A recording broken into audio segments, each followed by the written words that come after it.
Hey, what's up? This is Ricardo at Parts People, and in this video, we'll outline the steps for completing a part replacement on your Dell PC. Visit our website and use this coupon for a 5% off discount.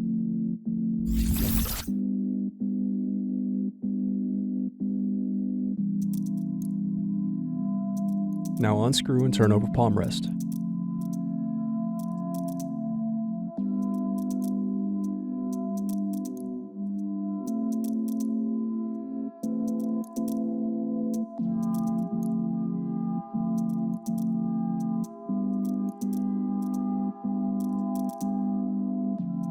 Now disconnect Palmrest cables.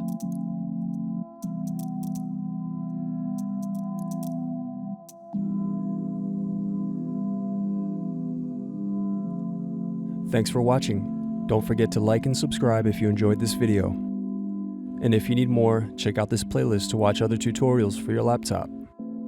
You can also click here to find parts for your laptop at partspeople.com.